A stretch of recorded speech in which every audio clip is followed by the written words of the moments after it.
include a little spooky in my tours, which is why I found the perfect combination. Minneapolis Trolley Tours does this amazing candlelight ghost tour that you have to check out. It's an extremely immersive experience. It's a trolley trip that starts out at a haunted mansion, traveling around Minneapolis locations exposing ghost stories that the public and business owners would rather left untold.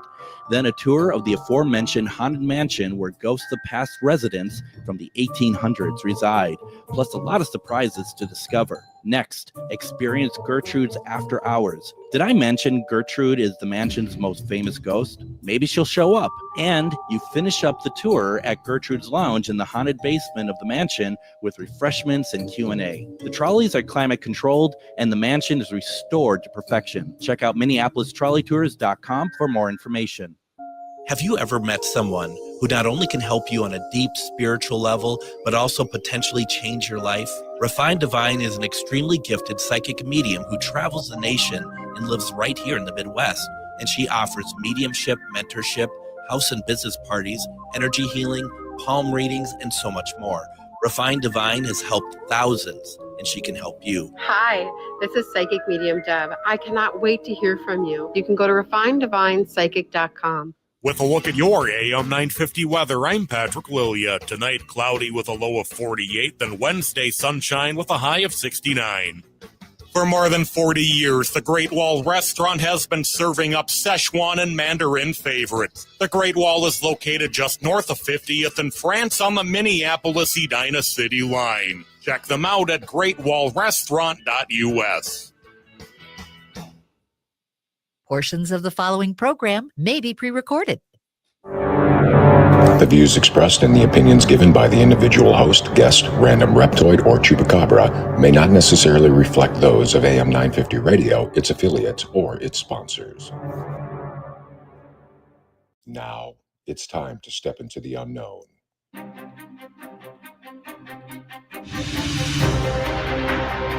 There are things people experience but never talk about.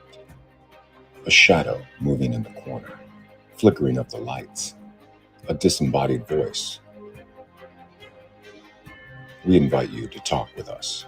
Share your story, share your experience, because this isn't just your story. This is our story. This is GhostBox Radio with Greg Bakun. And this is GhostBox Radio on AM 950, where every night we talk about the paranormal, ufology, Bigfoot, and so much more. My name is Greg Bakun. Thank you so very much for joining me on this post-Easter Tuesday.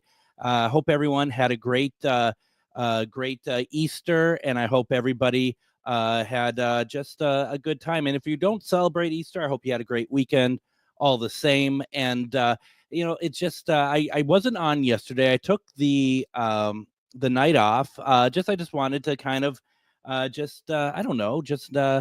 have a night and just kind of see, just kind of hang out, I guess, and just kind of recuperate a little bit. It's just leading up to Easter. Not that I did anything with Easter per se, leading up to it, of course, it takes a lot out, and I just wanted to have a night. And so last night I replayed an episode, and it didn't air on the video portion of it because it was for some reason it wasn't going to work last night, but for those listening on the radio, we talked about angels last night, and that was an episode that I did back January 2nd, 2024.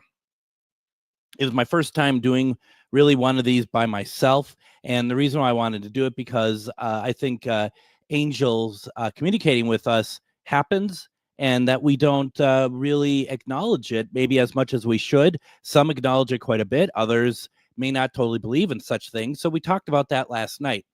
As we're getting into the week, and I wanted to have kind of more friendly sort of subjects as we're going into this week, because whether or not you necessarily celebrate Easter, spring, everything to do with it, spring solstice, everything, it's about peace, and it's about love, and it's about caring for each other. And so I wanted to be able to keep that going. And one thing that I really felt, and we've talked about this before, but I'm gonna talk about it again tonight, is how our loved ones from that have passed communicate with us. And I think, once again, like we talk about with angels, I think that something that to kind of think about here is that how many times are they reaching out to us and we're not listening? And I want to tell some stories, if you would indulge me. And I want to hear what you experience, especially I don't have anyone to take calls tonight, but if you are in the chat and want to share what maybe some special moments of a loved one who has passed, what they have done, how they reached out to you, how you believe they reached out to you, then please do so. If you don't mind, I would read them on the air.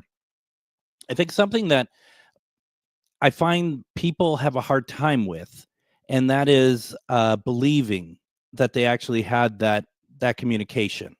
Like, oh, well, it was my dad's favorite song. It played at this very important moment, but that's just coincidence. And I'm going to set the stage tonight by challenging those who do not necessarily that have a hard time believing for whatever reason, to let go of that, to believe that if something like that happens, that you pass off as coincidence. What if it wasn't? What if it really was your loved one talking with you? What would that be like?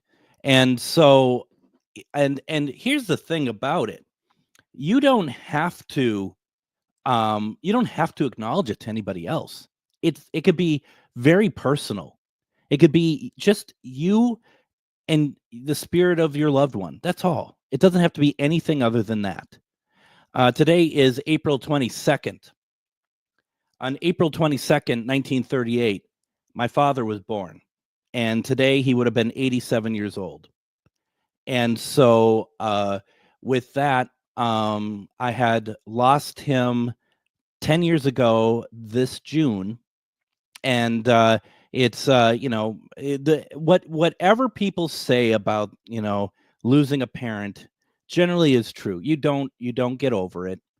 You learn to live a new style. You learn to live life differently. Doesn't mean that every step there forward after losing a parent, or in my case both parents, it doesn't mean that you have to live a life of sadness.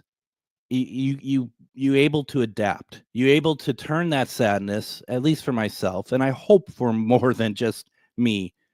You take that sadness and you turn it into great memories. You turn those into great moments.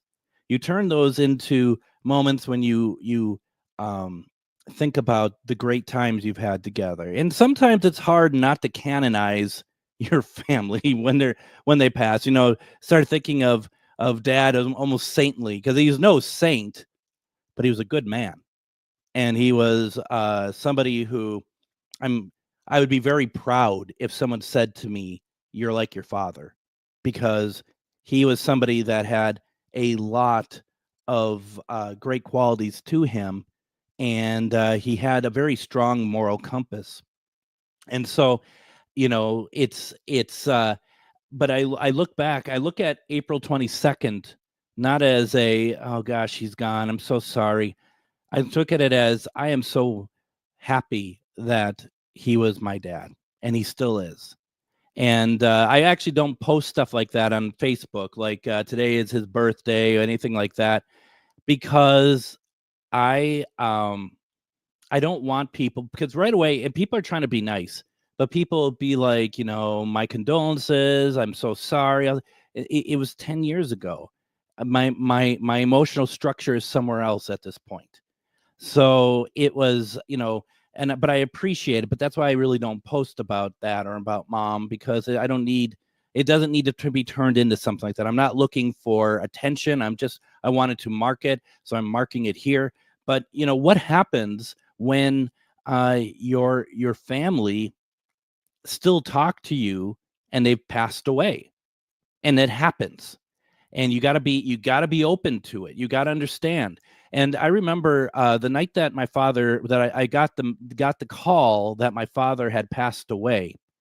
It was in the middle of the night, obviously. and the phone rings, and I could see on the cell phone it's my parents' phone number, and I was just like adolescent in me, I guess, even though I'm in my 40s at that point. I'm just like nope, not answering it. Like it's gonna go away when you don't answer it. I'm just like, nope. Because at that point it's just like there's something horribly wrong. If they're giving me a call at was like 1:15, 1:30 in the morning, and then right away my sister calls, and I'm like, well, grow up, Greg. I answer the phone, and she's just like Dad died. And from that moment, my life is no longer the same. But and she's like, everyone's coming over to Mom and Dad's for no other reason to, I guess, just uh, to be together at that moment. So I get in my car. For those in the Twin Cities, I live in St. Michael, and I drive out to St. Anthony Village, and from there, that's where I grew up. There, we just kind of sit there, and one of the first things my sister said to me, and at the time I thought it was actually fairly poor taste, was she was like, "Are you going to do a spirit box session soon to see if you can get him?" And I'm like, "Okay." That's not what I expected to hear. As soon as I walk in the door, and I just like, I don't know, whatever, just I don't know. Um, and so we spend time there, and it's around 4 something in the morning, and I decide I need to go downtown Minneapolis where I worked to get my laptop. I knew I wasn't going to be there for a while. I get down to I used to work at a building called the Wyman Building. I worked at Carmichael Lynch, an advertising agency, and they reside in the Wyman Building, a wonderfully haunted location, kitty corner from Target Field. Down in the main level used to be where Prince had his nightclub, Glam Slam. And so, I get out of the car, parked across the street. I get out of the car, and right away there's a scent that's familiar. I get out of the car, there's a scent that's familiar. Immediately, I designate it as my father. That, like, right then and there. And that scent has been with me for 10 years now, off and on, really prevalent up until his funeral, and then it went away for a while. And now it's every it comes and it gets to the point when it comes through, when I can smell it. It's it's kind of like, okay, what's wrong? What am I doing? It's a very you don't know what it really means, but it was very interesting, to the point I remember being in a diner in Pipestone, Minnesota. We were doing something at the Calumet, and I was there with my girlfriend at the time, and we were sitting in a booth, and I was explaining to her this scent that comes through. And as soon as I did so, it came through. It happened right then and there. She was psychic medium, and she's just like, what the? And I'm just like, I know, right? And then as soon as it came in, it left. And that right away was like, and I in a way is like, thanks, Dad. Thanks for corroborating my story. I do appreciate that. It was really incredible. And that's the sort of thing that, it's like, I can understand people can be a little bit like, I don't know about that. No, it's very prevalent, very obvious, and it's a very incredible situation. And I want to, before I go off to break here, I'm going to take a couple minutes here, and I want to talk about my mom. And I've talked about it before. And for those of you who are watching on the Facebook stream on GhostBox Radio with Greg Bakun on Facebook, or Get Haunted or Parallax, I'm going to show a picture too. When my mom, there was a point that my mom had decided that she was going to forego surgery to possibly help her. She's been sick for about 9 months, and no one could really figure out what it was. And we start, she's told there is something that they could do, some sort of operation, but more than likely it was going to drastically affect the quality of her life. And if she doesn't get this operation, she will pass away. And so she decides that she is ready to pass. She's ready to go. And I visit her in the hospital. This is right after Labor Day in 2019. And I visit her in the hospital, and she's very cognizant. And we have a great conversation. And we said our goodbyes because for some reason it didn't feel like that things were ever going to be the same again. And they weren't. The next day I came out there, and my sister was with me, and Mom was very much, she knew who we were, but she's very much, we thought she was on morphine. That's what we thought. We thought that she was on morphine. She was, to us, kind of I guess you could say, loopy, perhaps. She knew who we were, but she kept saying that her mom and dad are beckoning to her, and that she's just like, asking them to help her go home. She kept saying that, take me to the green, green grass of home, she kept saying. And it was very strange, actually. And someone had to point out to me that maybe it's real. That of all people to be like, well, I think she was just kind of starting to lose her grasp on kind of this earthly reality. I didn't really think for sure that was what that was. I didn't really think that it was her actual parents maybe coming to her as she's going, but it very well could have been. So she ends up moving from the hospital to hospice, and there she is. It's not necessarily a coma. It's just some sort of weird sort of situation. She's certainly not there. She's certainly not cognizant at all. And it's going on for days and days and days. And she just won't pass. She won't cross. Tried everything, and I have a fair amount of resources of people that I can call on to be like, can you help us here?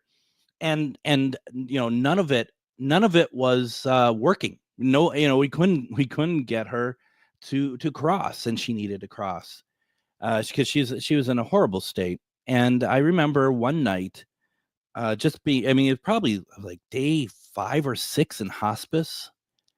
And, my sister already got a priest to give her last rites like days ago.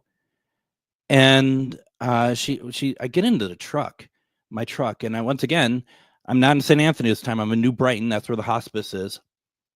Driving back to St. Michael. And I'm just like, Dad, what the heck is going on here? You got to intervene. Why hasn't she been able to cross it? I was very upset and very vocal to him. And I was just like, Mom has a lot of pride. She would not want people to see her this way. Why hasn't she been granted to cross yet? What is going on? Why can't you help? I gave him the riot act for 30 minutes because that is how long it took to get home. And I felt bad when I got home because first of all, you never talk to your parents like that. I've never talked to them that way. But I was so frustrated. I was so upset. So what I did when I got home, I took out my Ovilus and I just turned it on to see if anything comes through. And for those of you who are unsure what the Ovilus is a little box. It has a screen on it, and it has words that just come up. And the belief with that is that the words are picked by spirit to come up and be on the screen. And so I just, and that spirit picks the words. I turn it on, and remember, this is after I had this very long, heated, one-sided, I thought, conversation with my father. And what came up, and for those who are watching on Facebook, this is what came up. And it says, first word, heard, and then release. And I had the Ovilus going for about 40 minutes after that. It came up right away. I had the Ovilus running for about 40 minutes. No other words came up at all. Heard and release.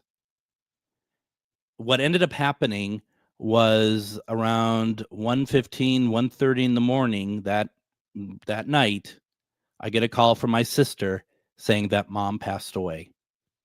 And that was truly one of the most impactful things I ever got through a device, because it really showed that, sometimes, especially those Oviluses, will have stuff that doesn't necessarily resonate at all in any possible way. This was not only 100% accurate, it was something that no other words came through. Nothing else came through to dilute that message. It was just that. And that was pretty incredible.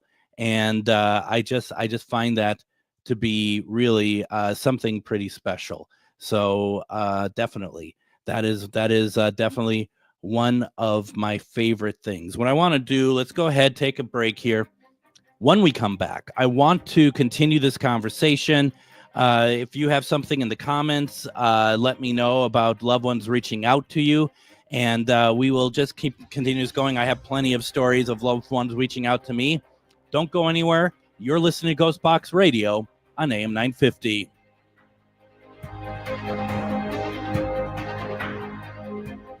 Greg Bakun here. I love historic tours of Minneapolis and seeing everything it has to offer. But if you know me, I like to include a little spooky in my tours, which is why I found the perfect combination. Minneapolis Trolley Tours does this amazing candlelight ghost tour that you have to check out.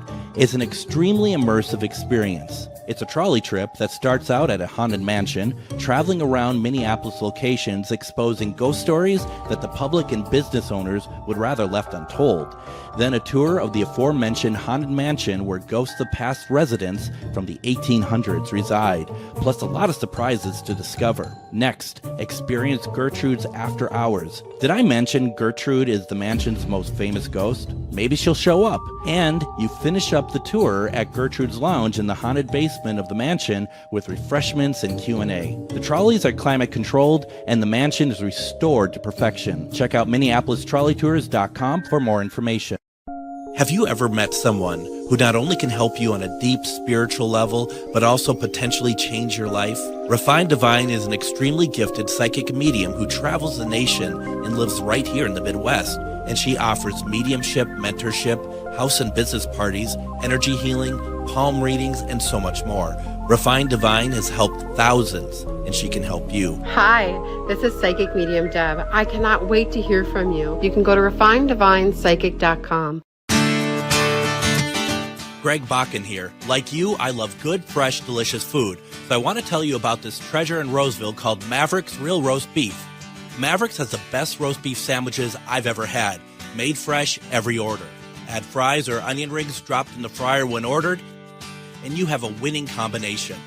Maverick's Real Roast Beef has a lot more than roast beef, so check out their website, mavericksbeef.com, or check out their restaurant on Lexington in Roseville. It's that time of year again where the weather is getting nice and it's time to get out of the house for some family fun. Lily Putt is the perfect place and is open for the season. Be the first to take on their newest escape room, The Bunker. It's intense, exciting, and totally unforgettable. Prefer spooky? Try the Haunted Mansion. When you're done escaping, hit the mini golf course, go-karts, and jump pads. Lily Putt is perfect for parties and group events too. Visit lilyputt.net for hours and start your spring adventures at Lilyputt.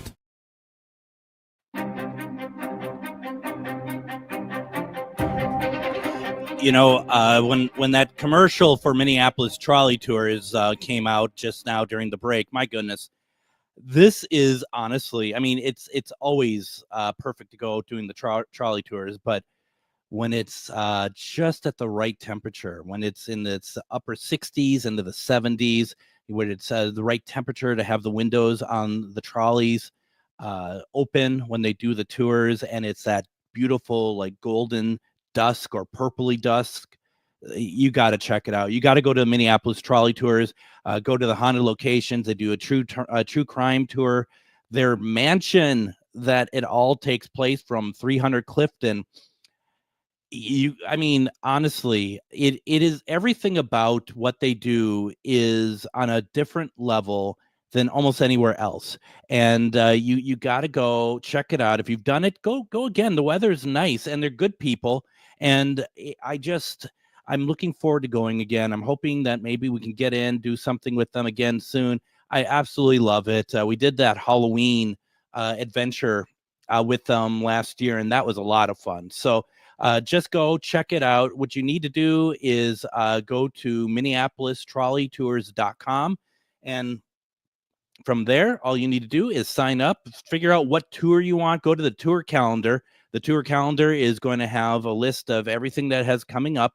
And as they say on the site, hop on board. I mean, honestly, that's all you really need to do. You're going to have a great time. Great people. People really get into it. They go to a lot of great locations. You definitely want to give it a shot. Check it out, minneapolistrolleytours.com. Let me know if you go, and also please let them know that you heard about this on GhostBox Radio, because we want to show them how much we support them. Really appreciate that. Speaking of support, I always say this: if you're watching me on GhostBox Radio with Greg Bakun on Facebook, can you send some stars my way? Sending stars just gets the algorithm to show Facebook that they can promote us in other ways and get us out there a little bit more. You know, I'm not ashamed to say, I mean, what we want to do is be able to get more people to watch and take part. It's a lot of fun. I really enjoy doing this. So if you're able to, please consider doing so. Another way to support GhostBox Radio with Greg Bakun is becoming a Patreon member. It starts as low as $3 a month. And what you end up doing is you're promoting, you're supporting the show, the page, allows us to do some stuff that, get some new equipment and stuff, because even though I air on AM 950, I'm fairly separate from them. I'm blessed that they allow me to air, but all the equipment that you see that I'm using here right now, it's not the station's, it's mine. And it just helps me to get new gear and just kind of keep things going. And I'd greatly appreciate you considering helping me. That's patreon.com/GhostBox Radio. Like I said, it's as low as $3 a month. Thank you very much for considering doing that with me. I really appreciate it. Tonight, we're talking about communicating with loved ones from the dead. And let me see here. Joshua, he posted in the comments, he said, my brother lost his life on May 17th, 2017. I'm very sorry to hear that, Joshua. 8 years later, I found some personal journals of him that I couldn't part with. We burned the majority of them because they were private. I find it strange, almost 8 years to the anniversary of his death, also his birth, that I found them. I haven't seen them in years. I think I'll release them to the universe on May 17th. I'm presuming this year. First of all, Joshua, that's beautiful. And I guess, I don't know. I mean, and I think your mileage varies. And he said he's a huge writer. I think your mileage varies on this sort of thing. Part of me is like, even though I appreciate that they're private and I wouldn't read them, just knowing that you have something of theirs that is in their writing, their hand. To me personally, I'm not sure, unless of course, like if like a family member of mine was like, I do these diaries, and once I go, please throw these out. Obviously, then. But if they don't say it, I part of me would probably personally keep them. It doesn't mean I would read them, but I mean, I just knowing that they're never going to write. They're never going to handwrite again. That handwriting will never happen again. It'll never be duplicated. I guess, like I said, everyone's approach and journey on this is different. That's where I went with that right away. And I hope that that whatever you decide to do with that that you feel how you want to afterwards, that you get the response, the positive feeling that you want from that. It's, it's always strange. People people are weird around death, aren't they? And it just kind of, I don't know why this makes me think of this. Any of you have relatives that were like a great aunt or something that when someone would die, like a grandmother or something, they would take a picture of that loved one in their casket. And I mean, there's been a lot of times going through family albums when I lived at home that there'd be this black and white picture of this old woman I didn't know, and she's in a casket, and you'd be like, "Whoa, what's that?" And that was just the thing. And I remember when my dad's mom died, and so my grandma, and this was I think this was in 91, something like that. And I remember there was a huge argument at the restaurant after the wake about taking a picture of grandma in her casket. And it was just really interesting how that just, like, that was a thing.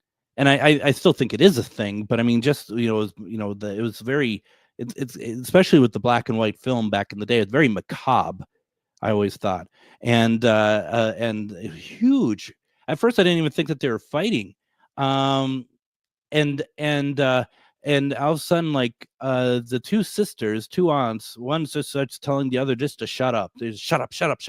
And we were all just kind of laughing, and then realized that she's serious and she's very angry about, taking picture of their mom in the casket. But it's certainly very interesting. Now, when my dad passed, I took a picture of him in the casket, and I not that I regret it per se, but it really didn't turn out well at all. It was actually pretty kind of horrific, because I think the digital cameras kind of show up pigment and skin after work has been done, and it really wasn't a great representation of what you're seeing in true life. And that was really something. Let's see here. Tammy, regarding Joshua, says he can ask Spirit or his brother in spirit what he should do with the journals. See, Joshua, I made this everyone's problem now, not just yours. Joshua says, I don't know if he's responding to Tammy per se, but he's, at least to me, true, but I believe he would want me to. I'll save some pages and I'll never read, but you're right about the handwriting. The universe will let me know at the time. Absolutely. Don says that my dad had me take photos at my grandma's. It's just it's weird, right? You get the full gambit. When a baby's born, you're taking pictures, and then when someone's in the casket, you're taking pictures. It's such a truly a circle of life. I mean, and don't forget, back in the 1800s, if we're thinking taking pictures of loved ones in caskets are creepy, you all remember back in the 1800s that especially if a child dies, that they take pictures of the child posed with the rest of the living children as if they're alive. You know that, right? I mean, if you don't believe me, look it up. It's easy to find.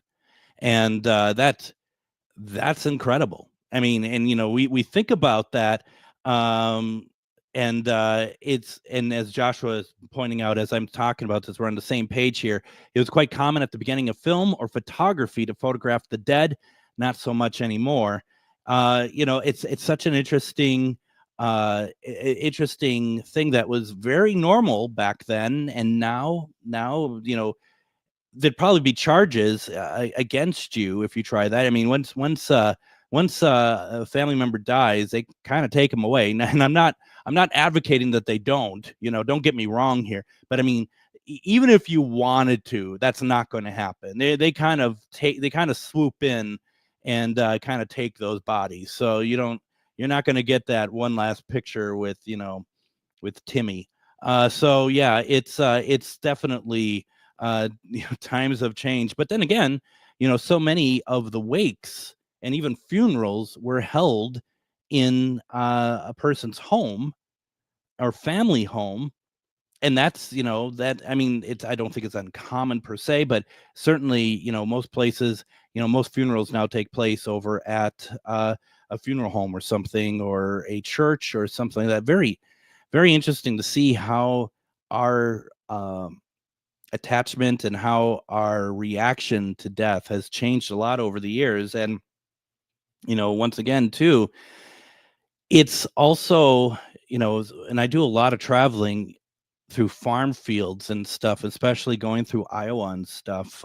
You use back roads and stuff, and you're going through back roads, and you will find these big plots of land, these big farms, and like a corner of them, just a small corner, will have a cemetery that has like a family cemetery in it, just a little family cemetery, maybe half a dozen graves. And that's incredible. I mean, it's truly incredible. And those, those days, and they might still do them in certain farms or whatever. I don't know. I'm sure there's ordinances now that make that pretty hard to do, as I found out the hard way in my backyard. And I'm just kidding, of course, but it's that whole approach is just, it's a fascinating one to me. And I think that there's something about it that when you have loved ones who passed, there's still that close connection, because we're not separating ourselves from death the way that we do now. I mean, it's just a very separate sort of thing that someone passes and that's it, and you have a cemetery that you either bury them or you get their ashes or whatever else. But back then it was a much closer relationship, and it's very interesting to see how that all has changed and stuff. We're talking about loved ones and communicating with them from the dead, from them being dead. And personally, for me, I think, as I mentioned in the first segment, I talked a lot about my father, and there's a lot. I think he's the most, actually, that I've had experiences with, at least from family members, that he has come through and let me know that he's around and whatnot. And I find it all very fascinating. And what I'd like to do is I'd like to share more of those stories, because I find them fascinating. They're very, they mean a lot to me, actually. They've helped me through dealing with the fact that, a parent passing away. I would like to know if you have any, put them in the comments so we can talk more about it. So let's go ahead. Let's take our next break. And like I said, when we come back, let's talk more about communicating with loved ones from the dead. It's going to be very interesting. I'd like to hear what you have to say. Don't go anywhere. You're listening to GhostBox Radio on AM 950.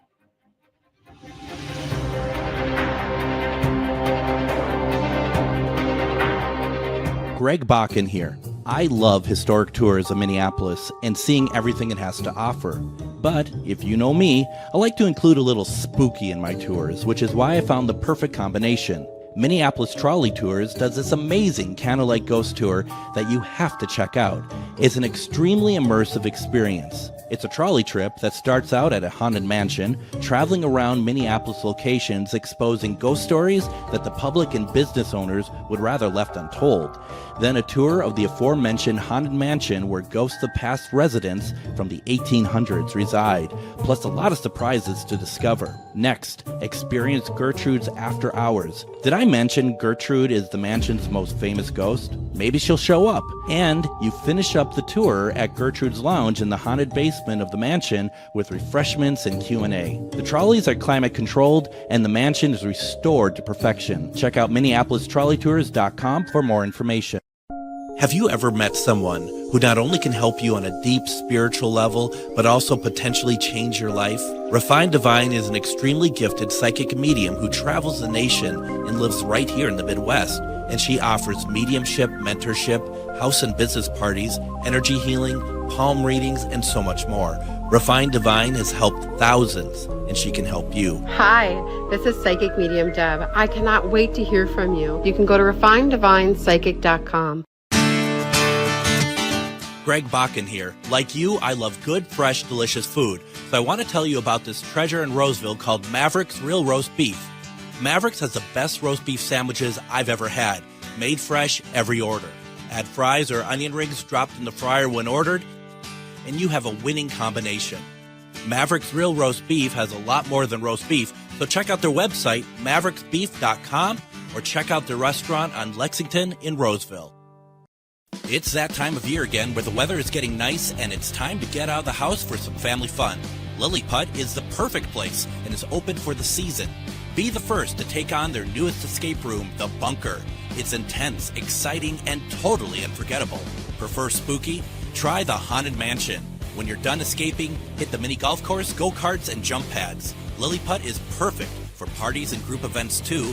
Visit lilliput.net for hours and start your spring adventures at Lilliput.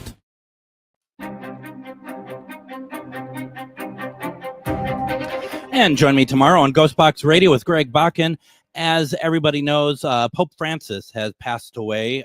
He passed away yesterday, Monday. And, I find everything to do with the Vatican very interesting. And keep your comments clean, folks. But I find everything that the Vatican does, the mystery side of things, very, very, the wordsmith that I am, I find it very mysterious, right? The mystery stuff, very mysterious. I should get a Pulitzer. So I'm trying to figure out what to do this week because we had a guest that fell through, which is totally fine. And Adam had suggested, is there a way that we could do something about the conclave? And I thought that's a great idea. Tomorrow we're going to have Father Bob Bailey on. We had him on about a month or two ago talking about the church's stance on the paranormal. But we're going to have him with us tomorrow, and he's going to walk through some stuff about what happens after a pope dies. What happens at the Vatican? How do we get to where we are, where we see white smoke? How does that all work? I think it's going to be a fascinating conversation. Is it paranormal? Not really, but I think it's going to be a lot of fun. And I think that I hope that you all join. I think it's going to be a very interesting conversation. We're having a very interesting conversation right now, though, aren't we? We're talking about communicating with loved ones from the dead. In our last segment here, a couple of folks have put something in the comments. Let's read them. Joshua says, my dad died on my first birthday. We have a lot of death dates on actual birthdays in my family or children's birthdays. Joshua, do you have any idea what that means? Do you have any thoughts on what that could be? Is that just a coincidence? Is there something meaningful to that? I'd love to have your thoughts. Knowing you, Joshua, I'm sure that you've given it some thought. Don says, I connect with my grandma a lot after she passed. I also avoided answering the phone when I knew it was about her passing. I often smell coffee when my grandma is around. I also have felt her with me. Absolutely. And those are great moments. I know that people might get a little worried about that sort of thing. And everybody's journey in this realm is very different. So I might want to be like, Dad, come talk to me. My sister, when Dad passed, she was just kind of like, I'll listen, if about anything through you. I really am not ready for that. And it's taken her a while, and I think really what came to it for her was when Mom passed away, and she really misses Mom quite a bit, and so I think that she softened a lot to that idea. She actually had a dream about not long after Dad had passed, a few months, about him visiting her, and his tooth fell out, which is odd. And then the next morning after she woke up, her tooth fell out. What's that about? I don't know what that's about. Dad had been in a lot of my dreams, and part of my dreams, I believe, were also coping mechanisms. I wouldn't call it paranormal. Like he would like, I'd be in a room and he'd be on the other side of the room, And when he'd go through a door and I'd follow him through the door and he wasn't there, or he was further down the room going through, to me, that's a coping mechanism. I don't believe that's him. I believe that's my mind in shock from his passing. But then there was one dream that I'll never forget. And I actually had it. I was staying at a hotel right by the Palmer. It was our first event that we joined in at the Palmer House. But it was over. It was sold out. And so we stayed at American, which is right off of 94 up there. And I had a dream that I was in my family's kitchen when I grew up in, and my mom was where she normally would be making. They'd always have like drinks and stuff and make them in the kitchen, and my dad would call them knoopers. And my dad was sitting where he always sat at the table, but he looked younger. His hair was all black. He probably looked like he was in his 50s, which is pretty frightening, as that's where I am now. And which is even scarier because I didn't really twig this until I talked about it earlier in the episode. 10 years, that meant that I was only 41 when he passed. I thought I was older than that. Isn't it crazy how time plays with you? But anyway, he looked much younger, very healthy. He hadn't looked healthy in a long time. And I'm just talking with him, and he's sitting there, and and whatever. And then I stop. I had this moment of like lucidity of like, wait a minute, you're dead. I literally say that in the dream, you're dead. And he disappears. And I said, oh no, you come back here right now. You come back here right now. And he shows up again.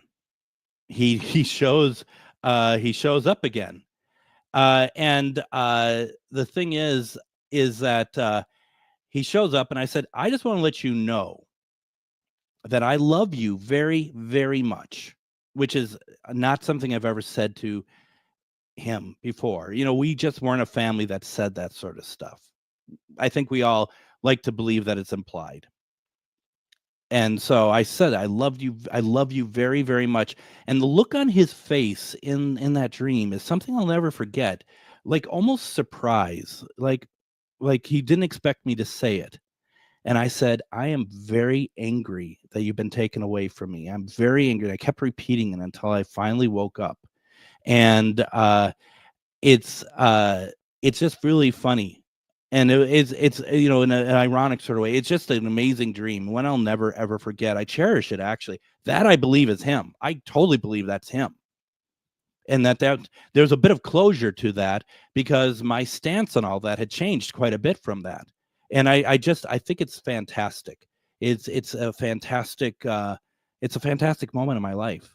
And I'm not going to lie about that. Joshua says, when I just talked about my age, he says, don't fear age, embrace it.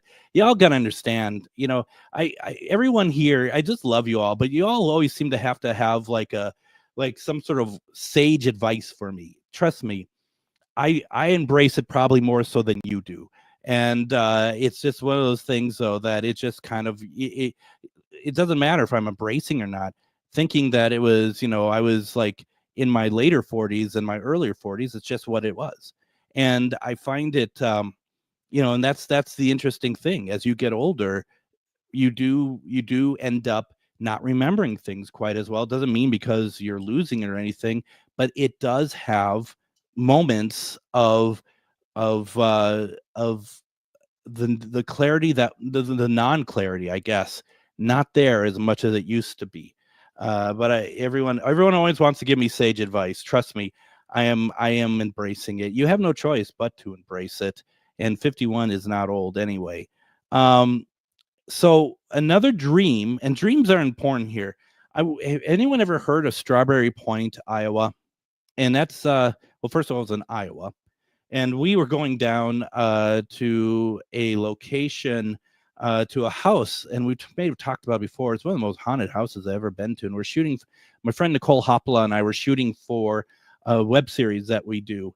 And we did. And we left Minnesota, and it was supposed to be some flurries. And then it ended up becoming a blizzard that no one knew about. So instead of getting an inch of snow, the total count was over 11 inches of snow that fell. And I'm driving my my Ford Fusion. I'm driving down this highway, and because I'm such a great driver, I lost control of the car, went into oncoming traffic or the other lane. Luckily, there wasn't any, and went into a ditch, and it felt like we were going to flip. And we went over, and the car was moving kind of that direction, and then it moved back. And I'm like, whoa, okay. And we get out of the car, and it's just like, oh, this was close.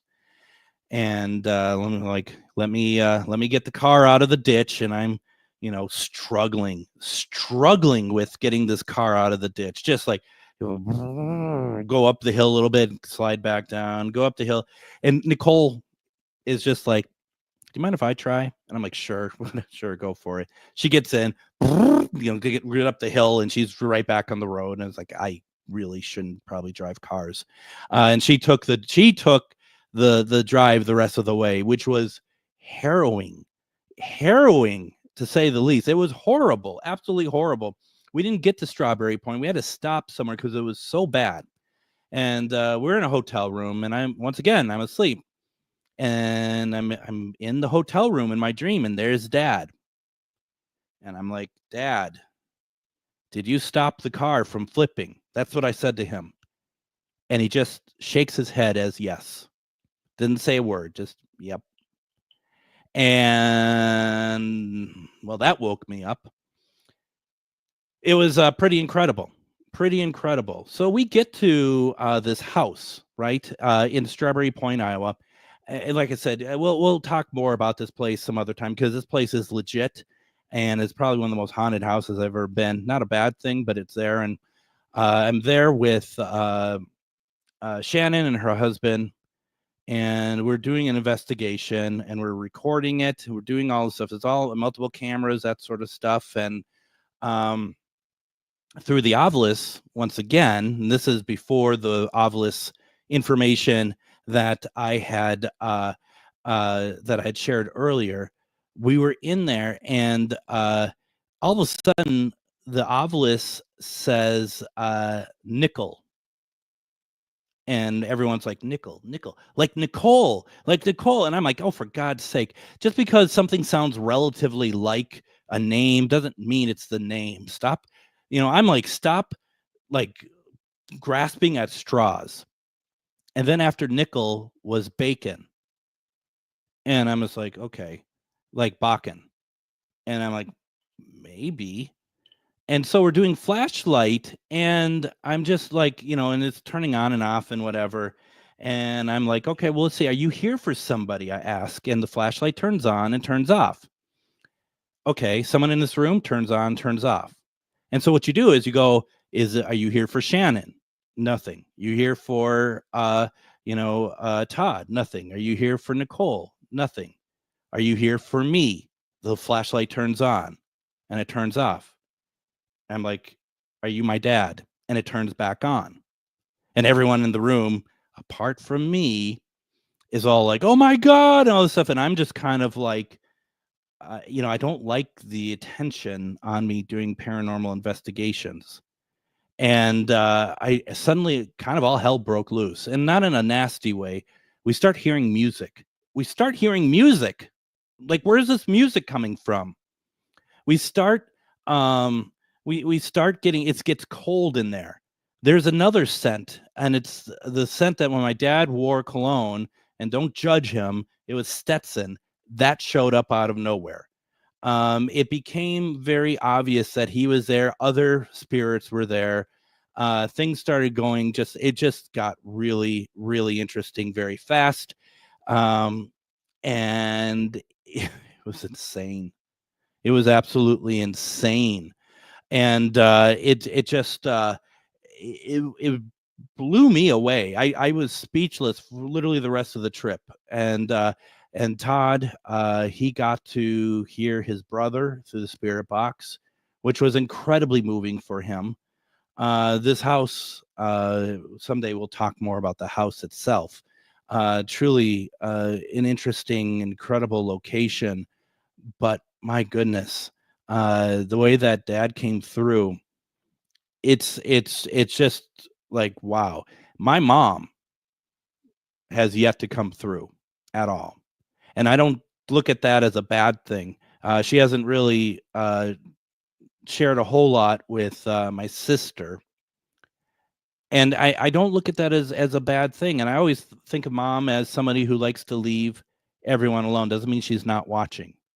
And perhaps that scent now that I always attribute to my father might actually be both of them, for all I know. They're both checking in. I really don't know. It's such an interesting thing, and I love the idea that I know and I don't know, but I do. One thing I do know is I feel blessed that they're around me. They're around me, as I've bored you all with for the last few months. Linus is around me. I've seen Dave. I've seen AJ. All my cats. This is, folks, if you don't get it yet, this is the gift of those who passed. Don't be blind to it. Don't turn your head away from it. It's there. Be open to it, and you will be rewarded for it. And that I can guarantee. Just give it a shot. Tomorrow, we're going to have on Father Bob Bailey. We're going to be talking about conclave, and we'll be talking about what happens after a pope passes. I hope you all found this interesting tonight, and that I want to do more of these. So if you liked it, let me know. Otherwise, we'll see you tomorrow with Father Bob Bailey. Everyone, have a fantastic evening.